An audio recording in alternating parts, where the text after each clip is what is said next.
Assalamualaikum warahmatullahi wabarakatuh. Perkenalkan, nama saya Iman Sayuti, NPM 719212864. Saya di sini akan melanjutkan materi yang kemarin, yaitu tentang pengukuran kinerja dan pengawasan koperasi. Apa sih itu kinerja? Kinerja merupakan sebuah kata dalam bahasa Indonesia dari kata dasar kerja yang menerjemahkan kata dari bahasa asing prestasi. Bila pula berarti hasil kerja, kinerja dalam organisasi merupakan jawaban dari berhasil atau tidaknya tujuan organisasi yang telah ditetapkan. Para atasan atau manajer sering tidak memperhatikan kecuali sudah sangat buruk atau segala sesuatu. Pengukuran kinerja merupakan suatu alat manajemen yang digunakan untuk meningkatkan kualitas pengambilan keputusan dan akuntabilitas. Proses pengukuran kinerja seringkali membutuhkan penggunaan bukti statistik untuk menentukan tingkat tujuan suatu organisasi dalam meraih tujuannya. Tujuan mendasar dibalik dilakukan pengukuran adalah untuk meningkatkan kinerja secara umum. Prinsip-prinsip dalam pengukuran kinerja yaitu ada 9. Yang pertama, seluruh aktivitas kerja yang disignifikan harus diukur. Yang kedua, pekerjaan yang tidak diukur atau dinilai tidak dapat dikelola karena darinya tidak ada informasi yang bersifat objektif untuk menentukan nilainya.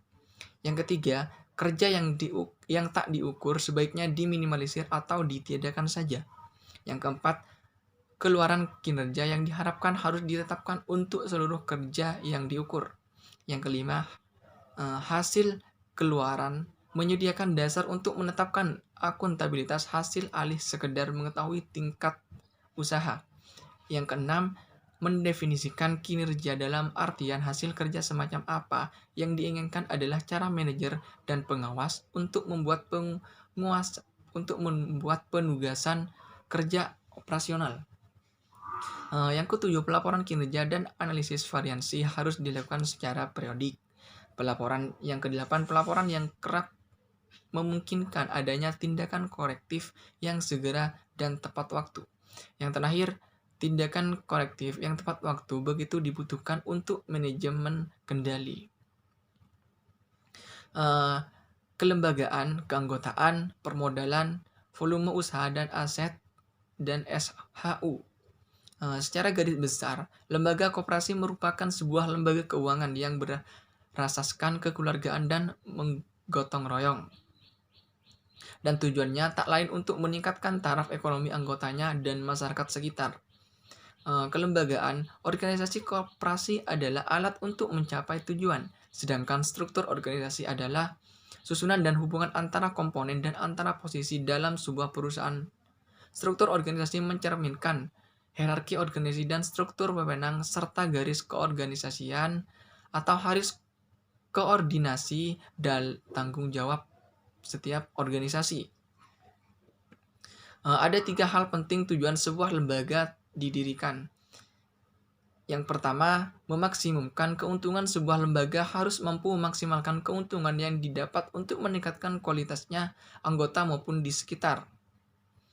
Yang kedua, memaksimumkan nilai perusahaan. Setelah sebuah lembaga mendapatkan keuntungan maksimal, lembaga itu pun harus melaksanakan nilai-nilai yang diemban sejak didirikan. Yang ketiga, meminimumkan biaya untuk melaksanakan ke poin-poin tersebut. Sebuah lembaga harus mampu memanfaatkan resursi yang ada ataupun yang terbatas untuk mengefisiensikan pelaksanaannya. Keanggotaan koperasi merupakan pemilik dan juga panggung jasa koperasi. Dalam koperasi ada pula anggota luar biasa. Dikatakan luar biasa bila persyaratan untuk menjadi anggota tidak sepenuhnya dapat dipenuhi seperti yang ditentukan dalam anggaran dasar. Syarat keanggotaan koperasi. Setiap warga negara Indonesia atau WNI yang mampu melakukan tindakan hukum atau badan hukum koperasi yang memenuhi syarat. Yang kedua, B. Menerima landasan dan asas koperasi. C. Bersedia melakukan kewajiban-kewajiban dan hak-hak sebagai anggota. Volume usaha. Volume usaha merupakan total nilai penjualan atau penerimaan dari barang dan jasa pada suatu periode atau tahan baku yang bersangkutan. Dengan demikian, volume usaha koperasi adalah akumulasi nilai penerimaan barang dan jasa sejak awal tahun buku sampai akhir tahun buku. Aktivitas ekonomi koperasi pada hakikatnya dapat dilihat dari besarnya volume usaha koperasi, kega- kegiatan atau usaha yang eh, dilakukan oleh koperasi bisa memberikan manfaat yang sebesar-besarnya terutama bagi anggota koperasi dan masyarakat pada umumnya. Permodalan. Modal jangka panjang diperlukan untuk menyediakan fasilitas fisik bagi koperasi seperti untuk pembelian tanah, gedung, mesin-mesin, dan kendaraan-kendaraan yang diperlukan oleh koperasi. Modal jangka pendek diperlukan oleh koperasi untuk membiayai kegiatan operasional koperasi seperti gaji, pembelian bahan baku, pembayaran pajak dan asuransi, biaya penelitian, dan sebagainya. Sumber permodalan berasal dari modal pribadi dan modal pinjaman yang telah dijelaskan di pertemuan yang lalu.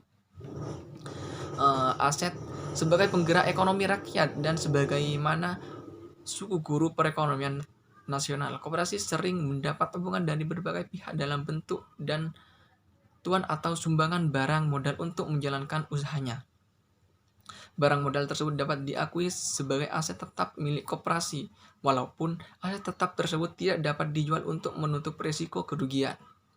Dalam aset tetap tersebut tidak dapat menutup risiko kerugian sebagaimana persyaratan oleh penyumbangannya atau ditetapkan dalam perjanjian atau akte penerimaan sumbangan. Maka aset tetap tersebut dikelompokkan dalam aset lain-lain. Sifat pembatas aset tetap disajikan dalam catatan laporan keuangan. Aset yang dikelola koperasi tetapi bukan milik koperasi tidak diakui sebagai aset dan harus dijelaskan dalam catatan atas laporan keuangan. Rapat anggota koperasi dapat menetapkan pengumpulan dana tertentu dari anggota yang digunakan untuk tujuan khusus sesuai kepentingan anggota. Sisa hasil usaha atau SHU. SHU. Istilah sisa hasil usaha atau SHU dalam organisasi badan usaha koperasi dapat dipandang dari dua sisi. Dari sisi pertama, SHU ditentukan dari cara penghitungan yaitu seperti yang telah disebut di dalam pasal 45 ayat 1 Undang-Undang Perkoperasian, sehingga SHU adalah merupakan laba atau keuntungan yang diperoleh dari menjalankan usaha sebagai mana layaknya sebuah perusahaan, bukan koperasi. Dari sisi kedua, sebagai badan usaha yang mempunyai karakteristik dan nilai-nilai tersendiri, maka sebutan sisa hasil usaha merupakan makna yang berbeda dengan keuntungan atau laba dari badan usaha bukan koperasi. Bentuk kontribusi anggota terhadap kebutuhan pembiayaan koperasi terdiri dari A. Prinsip bruto, yaitu partisipasi anggota terhadap seluruh biaya yang dikeluarkan oleh koperasi dalam rangka memberikan pelayanan-pelayanan. Partisipasi bruto dihitung dari harga pelayanan yang diterima atau dibayar oleh anggota. B. Partisipasi neto, yaitu partisipasi anggota terhadap biaya-biaya ditingkatkan organisasi koperasi dalam rangka menjalankan fungsi-fungsi sebagai pemegang mandat anggota. Metode pengawasan. Metode pengawasan secara garis besar pengawasan dapat dibagi menjadi dua, yaitu metode pengawasan kualitatif dan metode pengawasan kuantitatif. Pengawasan kualitatif dilakukan dilakukan oleh manajer menjaga performance organisasi secara keseluruhan, sikap serta performance karyawan. Metode pengawasan kuantitatif dilakukan dengan menggunakan data. Biasanya digunakan untuk mengawasi kualitas maupun kualitas produk. Ada beberapa cara yang bisa digunakan untuk mengadakan pengawasan kuantitatif, antara lain dengan menggunakan anggaran, mengadakan auditing, analisis break-even, analisis rasio, dan sebagainya. Mungkin itu saja ya untuk kesempatan pada kali ini yang sudah saya jelaskan sedikit banyak. Apabila ada kekurangan ataupun hal-hal yang kurang dimengerti, saya mohon maaf yang sebesar-besarnya. Wallahul muwaffiq ila aqwamit thoriq. Assalamualaikum warahmatullahi wabarakatuh.